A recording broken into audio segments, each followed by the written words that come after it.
Good morning, Mr. Mayor. Good morning, Milton. Councillor David Ridgway. Great to see you. And you too. And I must say, you look very, very smart. Sure. I want to ask you a few questions about yourself, the history of David. Where are you from? And were you born and bred in Huddersfield? No, I was born in Sheffield. When we were 3, I moved with my family. Well, my family moved with me, I suppose, to Alderley Edge in Cheshire, which was a small, insignificant little village and has now become a footballer's playground, as you're probably aware.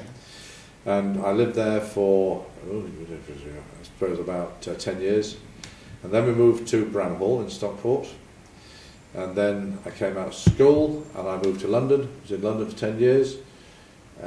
Came back to live in Sheffield for 2-3 years. And then I was invited to go to Australia. Went to live in Australia for 2 years. Then I came back, and we settled in Linthwaite. We've been in Huddersfield ever since. Being the mayor, what role do you have to undertake? And can you first of all describe what's the bling? The bling. Is it real gold? This is made out of brass. Okay. This is the emblem of Kirklees Council. It says here. Kirklees Metropolitan Council, and the coat of arms is there. This is actually worth absolutely nothing. It has no scrappage value at all. But obviously it does have a value, because should it be lost or lifted, then we would have to replace it. And the work to actually recreate the coat of arms and the writing so on, that obviously has an intrinsic value to it. But broadly speaking, that's worth nothing. May I have a Of course you can. So mind you, I normally have my attendant come in when it's being handled by somebody else. Oh, sorry. There are massive, massive benefits of being the first citizen of the borough. There's also a downside in that you've got to be nice to everybody all the time. Do you know how hard that is? It really, really is hard. I believe authority is to be challenged at all times, and I am authority. Right, and you can I demonstrate authority. And you can handle when people are challenging you. What would you do if you were the mayor and you were visiting a school and one of the pupils, instead of shaking your hand, actually thumbed his nose at you? Okay. That has happened to me. The first thing that goes through your mind is he doing it to me, David Ridgway, or is he doing it to me, the office of mayor? I can laugh. I don't mind people laughing at me. That's absolutely fine. But when they start to take the mickey out of the dignity of the office, then that is a demonstration of really badly brought up people. Sadly, that's a lot to do with young people. It's a some young people. It's a lot to do with some young people, and definitively not all young people. Because I met some fantastic young people. I drew the conclusion that their parents don't understand them, because I suspect they are more intelligent than the average. So consequently, their minds are taking them forward into very different spheres, very different places. When I was 18, my dad called me into the dining room. He was sitting in the carver chair of our dining room furniture, and I pulled out a chair. He said, "Don't sit down." He said, "This won't take long." So, right, what do you want? I've fed you, I've clothed you, I've educated you, and I've kept a roof over your head for 18 years. You, in return, have failed to get into medical school, you've failed to get into university, and your current career is selling petrol at the local garage. Well, yeah, that's right. He said, "Well, I've gone further than that, David. I've got you a job. You start on Monday morning at 8:30, and I've arranged your digs." Digs? So I said, "You'll throw me out of the house. Where is this job?" He says, "It's in the City of London, and the digs are in Kensington." "So you are throwing me out?" He says, "Yes, I certainly am. I can't afford to keep you anymore." Now, I was then launched into London in 1965, at a time when Mary Quant was the queen of ladies' fashion. in Carnaby Street and King's Road and all that sort of stuff. You're far too young to remember all this. I remember Mary Kwan. Ah, okay. I do. Well, I can remember arriving in London at a time when the miniskirts were rising at just exactly the same rate that the length of my hair was growing. It's absolutely fascinating. I can tell you, Milton, that 6 weeks after arriving in London as a somewhat naive, somewhat apprehensive young guy, wild horses wouldn't have dragged me back home. I had a ball. It was absolutely fantastic. I think most definitely it's motivation and inspirational when, and honestly, when you can go into a school and say you failed. But I do think a lot of learning comes from failure, but getting back up and dusting yourself down and going again. Right. And I like the whole idea of we don't understand young people. They've got it sorted, a lot of them, and we're trying to change them. Well, actually, I think that young people don't really understand us. But it's a two-way street. Of course it is. And the communication is, between the two, is really very poor. You know, I remember when I was very young, I had done some misdemeanor, I can't remember what it was, and I was going to be given the pump. And it wasn't on the backside, it was on the hand. And the guy who was going to give it to me said, make sure you don't move the hand. So I said, why? If you move your hand, it'll hurt far more. So I said, go on then. And it was one on each hand. I moved that one, and it caught the end of my fingers, and it hurt like hell. He said, I told you, don't move the hand. Left that hand there, and it didn't hurt at all. Now, you learn lessons from that sort of stuff. You do learn lessons. Are you advocating corporal punishment back in school? You are such a bad man. Well, I can't advocate that. Okay. If it was brought back into school, I don't know that I would necessarily oppose it, but I wouldn't actually argue the case for it. Okay. And national service? Yes, I would. You definitely. Yes, I would. Okay. But it wouldn't be military. It wouldn't be military. No. What would it consist? Social. Okay. All right. I like that idea. Why should we as society impose our young people, good, bad or indifferent, however they might be, on the military? Why should we impose it on them? I mean, haven't they got enough problems of their own?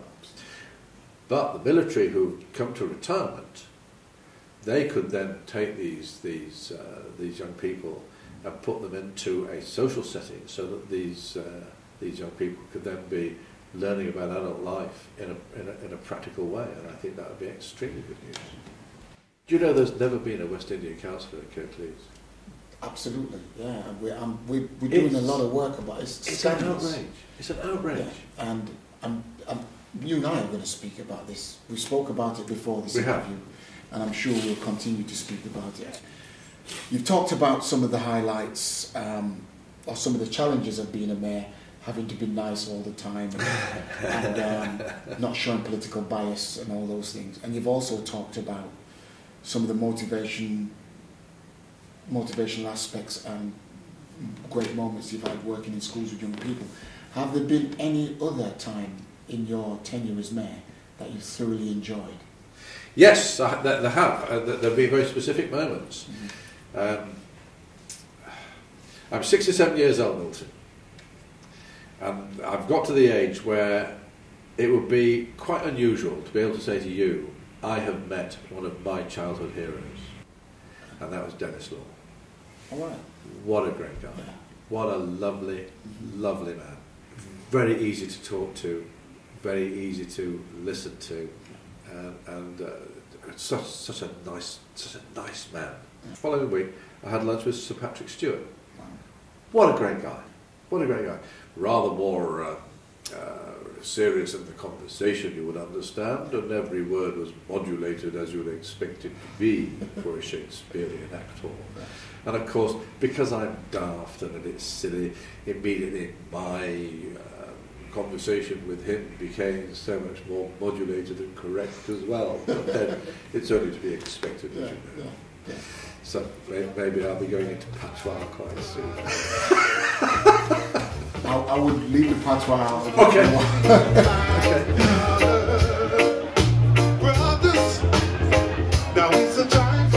Earlier today in Holy Trinity Church, I spoke about the history of Jamaica, how your country came to its independence from the United Kingdom 50 years ago.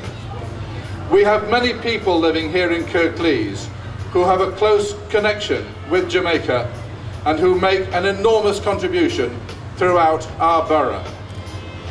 Kirklees is rightly proud of its strong Yorkshire base, but it also delights in its rich diversity.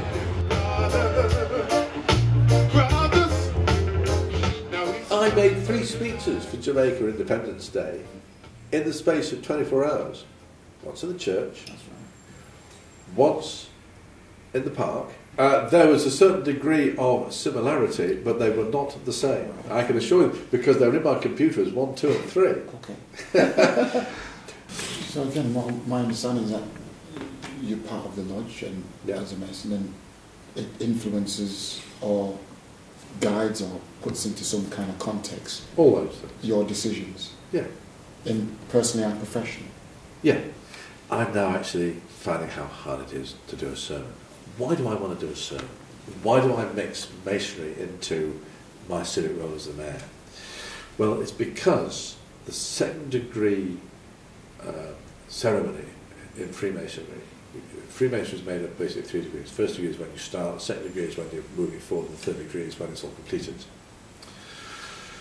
and you become a master mason. But the second degree, it demonstrates that you meet people on the level, and you have that expression in day-to-day life. You're no better than me, I'm no better than you. When we're born, we come into this life with absolutely nothing, and we go out in exactly the same state with absolutely nothing. And everything that's achieved between birth and death is done because you want to do it. Mm-hmm. Some people have benefit of inherited wealth, inherited position, inherited power. Of course they do. Others work towards doing things. They don't necessarily work towards doing things for themselves, but they work towards doing things for the benefit of their communities. And that's what drove me into politics. But what I like about Freemasonry is it keeps you back from the overburdening pomposity of individualism. I'm actually a very shy and withdrawn person. Is that why you're so much of an extra? It compensates. If you don't want to have the fingers pointed at you, you stay home in front of your fire and watch the telly. If you feel that you can make things, help people make things a little bit better in your area, you get out and do stuff. Can you define what politics means to you and what it could mean to the wider community and why young people should get involved in the political system? I can answer the last bit, and I cannot define what politics means to me as a definition, because that's hard. It's a process whereby you can make your local area, your local way of life better than it was. You know I'm not allowed to tell you which way I vote, don't you? No. Because I'm the mayor. Yeah. I can't demonstrate a political bias while I'm the mayor. Why I wear a yellow waistcoat, I don't know. It's just go with the flow, you know. But there we are. Do you remember the 3-day week when the Middle East cut supplies of oil and we didn't have any driving on Sundays? Is this going back? 1973, 74. Yeah. There were power cuts and things like that. Yeah. We can still be held to ransom in exactly the same way, and that's the politicians not talking to each other. That's the politicians not doing what I would consider to be their job, right? And the young people can say, "Your fault, actually, your fault." I'll give you another. I like where we're going with this, but what's the message you would give to young people about the whole political state of mind that they're in? They cannot abdicate their responsibility because they are part and parcel of society. However much they might feel that we've let them down, it's still their responsibility to, if you like, put it right. They can't walk away, because if they walk away, they just allow the situation to consistently and continually get worse. Yeah. So my feeling very much is that it's their responsibility to get involved, come on board, save your local communities, and you can't do that sitting at home. What would you reform then in the political process? I mean, we're coming back to the point that particularly the African descent community don't have one. How much time have you got? Okay, give me some quick wins. Well, I am quick wins. Quick wins of reform. That's not easy. That's not you can't reform on that basis. Okay. The Victorians were a really great people, because they didn't just plan, they considered what they needed to plan for. We are still using the sewage systems in the main that they planned for and installed. Okay. We're still using the railway systems that they planned for and installed. And we are still using predominantly the roads that they built, that they started to put tarmac on, and so on and so forth. We're still using buildings that they built at that time. And they planned for the future. They were looking 25, 50, 100 years hence. And it's all still there in place. It's all falling apart because the population has grown so much that there's got to be a lot of change to take place. But it was all put into place. They planned. Subsequent to the Second World War, we haven't planned to look forward, we've planned to retain. And that's what I call sandbagging. And what would be your abiding memories of? To date? To date, yeah. To date, receiving the homecoming parade of Corona Company. Very emotional. Walking the Kirklees May. Brilliant. Absolutely brilliant. So many memories. So many memories. However reluctant I was when I came into the position in May 2012, I don't think I've done too bad a job. So thank you so much for your time, and thank you for being so honest and let me into your life. That's right. Yeah. And then you can do that. Then you can go there. Then you can go there. You're getting close now to my community. Thank you very much.